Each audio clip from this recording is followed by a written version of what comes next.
Hello students, आज हम solve करने वाले हैं प्रैक्टिस सेट 38। और प्रैक्टिस सेट 38 के जितने भी क्वेश्चन हैं वो हैं इनवर्स प्रोपोर्शन के क्वेश्चन। तो इनवर्स प्रोपोर्शन क्या होता है, हम क्वेश्चन वाइज देखते जाते हैं और मैं आपको एक्सप्लेन करती हूँ वो हम कैसे सॉल्व कर सकते हैं। देखो यहाँ पे फर्स्ट क्वेश्चन है 5 workers take 12 days to weed a field. मतलब जो 5 वर्कर्स हैं वो 12 डेज जो हैं वो लगाते हैं टू वीड अ फील्ड। मतलब जो एक फील्ड है मतलब खेत है, खेत में जो वीड मतलब जो छोटे छोटे प्लांट्स होते हैं वो प्लांटिंग जो करते हैं उसके लिए जो 5 वर्कर्स हैं वो 12 डेज जो है वो लेते हैं। Then how many days would 6 workers takes. तो अगर 5 वर्कर्स 12 डेज ले रहे हैं to weed a field, then 6 workers जो हैं वो कितने दिन लेंगे वो हमको फाइंड आउट करना है। एंड सेकेंड एक और क्वेश्चन है इसमें, हाउ मेनी वुड 15 टेक्स। मतलब 15 वर्कर्स अगर होंगे तो वो कितने डेज लेंगे टू वीड अ फील्ड। तो ये क्या है, एक इनवर्स प्रोपोर्शन का क्वेश्चन है। क्यों इनवर्स प्रोपोर्शन का ये क्वेश्चन है, बिकॉज आप देख सकते हो कि अगर नंबर ऑफ वर्कर्स जो हैं वो अगर इंक्रीज होंगे, अगर काम करने वाले जितने ज्यादा होंगे तो वो उतनी जल्दी ही काम को फिनिश करेंगे। दैट मीन्स जो 5 वर्कर्स अगर 12 डेज ले रहे हैं तो अगर हम 6 वर्कर्स हैं या 15 वर्कर्स, ज्यादा वर्कर अगर होंगे तो वो काम को उतनी जल्दी फिनिश करेंगे। दैट मीन्स अगर एक क्वांटिटी यहाँ पे बढ़ रही है, that is the number of workers अगर इंक्रीज हो रहा है, तो नंबर ऑफ डेज जो है मतलब काम जल्दी फिनिश होगा, मतलब नंबर ऑफ डेज जो है वो डिक्रीज होंगे। इसके लिए ये क्या है, एक इनवर्स प्रोपोर्शन का क्वेश्चन है। अब मैं आपको बताती हूँ कि हम इनवर्स प्रोपोर्शन के क्वेश्चन को कैसे सॉल्व कर सकते हैं। तो ये हम स्टार्ट करते हैं क्वेश्चन सॉल्व करना। तो देखो 2 सिचुएशंस दी हुई है। पहला कि हमको 6 वर्कर्स होंगे तो वो कितने डेज लेंगे, और 3 वर्कर्स होंगे तो वो कितना डेज लेंगे। तो ये हमको फाइंड आउट करना है। 2 वैल्यूज हमको फाइंड आउट करनी है, 6 वर्कर्स के लिए और 15 वर्कर्स के लिए। तो हम 1 बाय 1 करते हैं। पहले हम 6 वर्कर्स कितने डेज लेंगे वो फाइंड आउट करते हैं। तो ये हम लिख सकते हैं at 6 workers take x days to weed a field. Suppose कि 6 वर्कर्स जो हैं वो x डेज लेते हैं टू वीड अ फील्ड। तो यहाँ पे आप लिख सकते हैं एज, तो ये स्टेटमेंट हम लिख सकते हैं as the number of workers increases the number of days decreases. मतलब नंबर ऑफ वर्कर्स अगर इंक्रीज होंगे तो नंबर ऑफ डेज जो है वो डिक्रीज होंगे। So the number of workers and the number of days are in inverse proportion. अगर number of workers बढ़ रहे हैं तो नंबर ऑफ डेज डिक्रीज हो रहे हैं, मतलब ये दोनों ऑपोजिट है, एक अगर बढ़ रहा है तो दूसरा कम हो रहा है। तो इसको हम क्या कहते हैं, इनवर्स प्रोपोर्शन कहते हैं। तो अब हम इसको सॉल्व कैसे करते हैं तो वो मैं आपको बताती हूँ। डायरेक्ट प्रपोर्शन में हम डिवाइड कर रहे थे और यहाँ पे हम मल्टीप्लाई करेंगे। जैसे सपोज यहाँ पे हम लिख सकते हैं 5 workers will take 12 days to weed a field. मतलब अगर 5 वर्कर्स जो है वो 12 डेज में they can weed a plant, then 6 workers will take x days to weed a field. 5 workers can weed a field in 12 days. Then 6 workers जो हैं वो x days में they can weed a field. ये x हमने suppose किया है। अब हमको यहाँ पे सॉल्व करना है इसको और x की वैल्यू फाइंड आउट करनी है। तो x इज इक्वल्स टू हम यहाँ पे लिख सकते हैं 5 इंटू 12 अपॉन ये 6 जो है वो यहाँ पे आ जाएगा। अब हम इसको रिड्यूस कर लेते हैं। तो ये हो जाएगा 6 1 जा 6 और ये हो जाएगा 6 2 जा 12। नाउ अब हम x की वैल्यू फाइंड आउट कर लेते हैं। तो ये हो जाएगा x is equals to 5 into 2। तो 5 2 जा 10। तो ये हो जाएगा x की वैल्यू कितनी आ गई, 10 डेज हो गई। मतलब अगर हमने 6 वर्कर लिए तो 6 वर्कर्स जो हैं उनको 10 डेज लगेंगे to weed a field. Now हमने फर्स्ट पार्ट जो है वो फाइंड आउट कर लिया। इसमें एक और क्वेश्चन है that how many would 15 take. That means 15 workers अगर होंगे तो वो कितने डेज लगाएंगे। तो हम सेकेंड कंडीशन जो है हमको गिवन है वो भी हम फाइंड आउट कर लेते हैं। तो सेकेंड कंडीशन हमको दी हुई है कि 15 वर्कर्स जो हैं वो कितने डेज लेंगे। तो हम लिख सकते हैं let 15 workers take y days to weed a field. तो 6 वर्कर्स के लिए हमने x डेज लिया था कि उनको x डेज लगेंगे, वैसे ही हम 15 वर्कर्स के लिए लिख सकते हैं that they take y days to weed a field. तो अगेन हम यहाँ पे इक्वेशन फॉर्म कर लेते हैं कि जो 5 वर्कर्स जो हैं अगर वो 12 डेज लेते हैं to weed a field, that is given part, तो जो 15 वर्कर्स जो हैं वो y डेज लेंगे टू वीड अ फील्ड। तो ये हमने इक्वेशन क्रिएट कर लिया। अब हम इसको सॉल्व करते हैं, दैट इज हम y की वैल्यू फाइंड आउट करते हैं। तो y इक्वल्स टू हो जाएगा 5 इंटू 12 अपॉन 15। तो ये हम लिख सकते हैं। अब हम इसको रिड्यूस करेंगे तो हमारे y की वैल्यू हमको मिल जाएगी। तो ये हम कर सकते हैं 5 1 ज़ा 5 और ये हो जाएगा 5 3 ज़ा 15। अगेन हम इसको रिड्यूस कर सकते हैं 3 1 ज़ा 3 एंड 3 4 ज़ा 12। दैट इज हमारे y की वैल्यू कितनी आ गई, 4 डेज आ गई। 4 डेज का मतलब है कि अगर 15 वर्कर्स होंगे तो वो 4 डेज में they can weed a field. ये हम इसका कंक्लूजन लिख सकते हैं, therefore 6 workers will take 10 days and 15 workers will take 4 days to weed a field. तो इसमें भी आप कंपेयर कर सकते हैं कि जो 5 वर्कर्स थे वो 12 डेज ले रहे थे, 6 वर्कर्स जो हैं वो 10 डेज में अपना वर्क फिनिश कर सकते हैं और जो 15 वर्कर्स होंगे वो 4 डेज में ही अपना वर्क फिनिश कर सकते हैं। दैट मीन्स अगर एक क्वांटिटी बढ़ रही है तो दूसरी डिक्रीज हो रही है, तो इसको हम कहते हैं इनवर्स प्रोपोर्शन।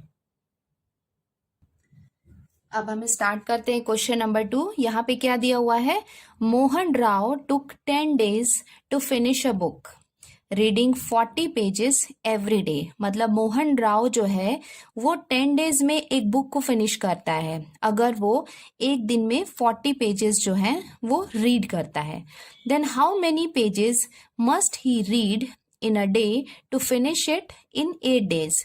दैट मीन्स अगर 10 डेज में अगर वो बुक को फिनिश कर रहा है तो उसको 1 डे में 40 पेजेस जो है वो रीड करने होते हैं, और अगर उसको बुक 8 डेज में फिनिश करनी है तो उसको हर दिन कितने पेजेस रीड करने होंगे, ये हमको फाइंड आउट करना है। यहाँ पे भी आप देख सकते हैं बच्चों कि अगर नंबर ऑफ डेज अगर डिक्रीज करना है, अगर उसको बुक को जल्दी फिनिश करना है, जल्दी रीड करना है, तो उसको ज्यादा पेजेस पढ़ने होंगे। मतलब पेजेस इंक्रीज होंगे तो नंबर ऑफ डेज जो है वो डिक्रीज होंगे। दैट मीन्स यहाँ पे एक क्वांटिटी को अगर हम बढ़ाएंगे, दैट इज रीडिंग कर रहा है जो नंबर ऑफ पेजेस जो है उसको हम इंक्रीज करेंगे तो नंबर ऑफ डेज जो है वो डिक्रीज होगा। दैट मीन्स वन क्वांटिटी यहाँ पे इंक्रीज हो रही है और सेकेंड क्वांटिटी डिक्रीज हो रही है। इसके लिए ये भी क्या हुआ, एक इनवर्स प्रोपोर्शन का क्वेश्चन हुआ। तो अब हम स्टार्ट करते हैं क्वेश्चन नंबर 2। तो यहाँ पे हम लिख सकते हैं, let the Mohan Rao read x pages every day to finish the book in 8 days. अगर उसको 8 डेज में बुक फिनिश करनी है तो उसको every days suppose x pages read करने होंगे। So we can write, as the number of days decreases, the number of pages increases. So the number of days and number of pages are in inverse proportion. इसका क्या मतलब हुआ, the number of days decreases, जितने ज्यादा days कम होंगे the number of pages increases। मतलब number of pages जो है वो जितना ज्यादा read होंगे तो number of days जो है वो उतने ही decrease होंगे या कम होंगे। That means इसमें भी आप देख सकते हो कि एक quantity increase हो रही है तो दूसरी decrease हो रही है। That means ये भी क्या हुआ, एक inverse proportion है। इसको हम कैसे सॉल्व कर सकते हैं, तो ये हम लिख सकते हैं, देयरफॉर अगर 10 डेज में मोहन राव जो है वो 40 पेजेस उसको रीड करने होते हैं एवरी डेज।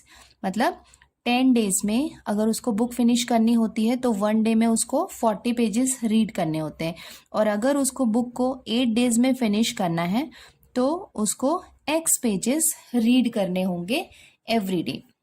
नाउ अब हम x की वैल्यू फाइंड आउट कर लेते हैं। तो x इज इक्वल्स टू हो जाएगा 10 इंटू 40 अपॉन 8। तो ये हम लिख सकते हैं। नाउ अब हम इसको रिड्यूस कर लेते हैं।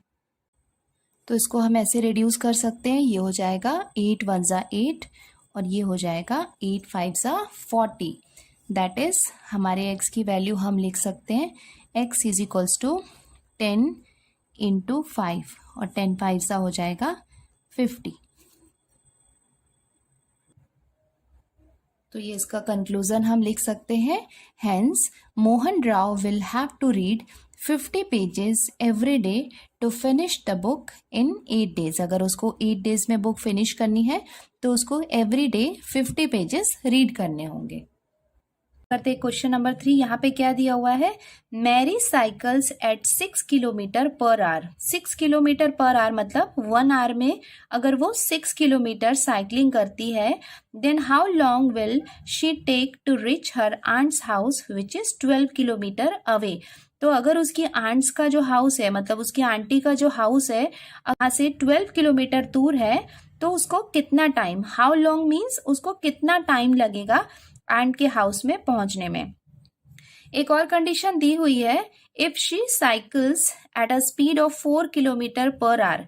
तो देखो फर्स्ट कंडीशन में वो उसकी जो स्पीड है वो कितनी है, 6 किलोमीटर पर आवर, मतलब 1 आवर, 1 घंटे में अगर वो 6 किलोमीटर साइकिलिंग कर रही है तो उसको आंट के घर जाने में कितना टाइम लगेगा वो फाइंड आउट करना है। और सेकेंड सिचुएशन है, if she cycles at a speed of 4 kilometer per our. अगर वो 4 kilometer per hour means 1 our में अगर वो 4 किलोमीटर साइकिलिंग कर रही है, then how long would she take, तो उसको कितना टाइम लगेगा आंट के हाउस में पहुंचने में। देखो डिस्टेंस आपको सेम रहेगा, दैट इज आंट का हाउस, उसकी आंटी का जो घर है वो 12 किलोमीटर क्या है, दूर है। तो यहाँ पे 2 स्पीड हमको दी हुई है, फर्स्ट स्पीड है 6 किलोमीटर पर आवर और सेकेंड स्पीड दी हुई है 4 किलोमीटर पर आवर। अगर वो इस स्पीड में चलाएगी तो उसको आंट के घर जाने में कितना टाइम लगेगा, हाउ लॉन्ग मतलब हमको टाइम फाइंड आउट करना है। और सेकेंड, अगर वो इस स्पीड में चलाएगी, that is 4 kilometer per our की स्पीड से अगर वो साइकिलिंग करेगी तो वो कितने टाइम में आंट के घर में पहुंचेगी, ये हमको फाइंड आउट करना है। तो यहाँ पे हमको 2 कंडीशंस दी हुई है, तो हम क्वेश्चन नंबर 3 जो है उसको स्टार्ट करते हैं सॉल्व करना। तो हम 1 बाय 1 करेंगे। तो पहले हमको जो फर्स्ट कंडीशन है वो हम सॉल्व करते हैं। तो पहले जो कंडीशन 1 है उसके अकॉर्डिंग हमको जो गिवन पार्ट है वो हम लिख लेते हैं। तो गिवन पार्ट क्या है, स्पीड हमको दिया हुआ है, स्पीड ऑफ साइकिल। आप देख स्पीड ऑफ साइकिल हमको दिया हुआ है यहाँ पे 6 किलोमीटर पर आवर। तो ये हम लिख लेते हैं, speed of cycle in condition 1 is 6 kilometer per our. और सेकेंड हमको क्या दिया हुआ है, डिस्टेंस दिया हुआ है, मतलब कितनी दूर है। तो ये भी हम लिख लेते हैं, हमको यहाँ पे डिस्टेंस दिया हुआ है। तो डिस्टेंस इज इक्वल्स टू कितना दिया हुआ है, 12 किलोमीटर। और नेक्स्ट जो है दैट इज टाइम, मतलब हाउ लॉन्ग मतलब उसको कितना टाइम लगेगा, ये हमको फाइंड आउट करना है, दैट इज हमको टाइम जो है वो फाइंड आउट करना है। ये काफी इजी है बच्चों, बस आपको फॉर्मूला एक है जो अप्लाई हो रहा है वो मैं आपको बता देती हूँ कि टाइम फाइंड आउट हम कैसे कर सकते हैं। तो टाइम इज इक्वल्स टू आप लिख सकते हैं डिस्टेंस अपॉन स्पीड। तो ये फॉर्मूला है, ये आपको लिखना है, therefore time is equals to distance upon speed. तो अब हम इसमें फॉर्मूला में वैल्यूज पुट कर देते हैं। देखो डिस्टेंस हमको कितना दिया हुआ है, 12 किलोमीटर दिया हुआ है, अपॉन स्पीड, यहाँ पे स्पीड कितनी है 6 किलोमीटर। तो ये हम लिख लेते हैं 6 किलोमीटर। अब हम इसको रिड्यूस कर लेते हैं, तो ये हो जाएगा 6 1 जा 6 और ये हो जाएगा 6 2 जा 12। दैट मीन्स ये कितना आ गया, 2 आवर्स। कंडीशन 2 जो है, कंडीशन 2 में जो गिवन पार्ट है वो भी हम लिख लेते हैं।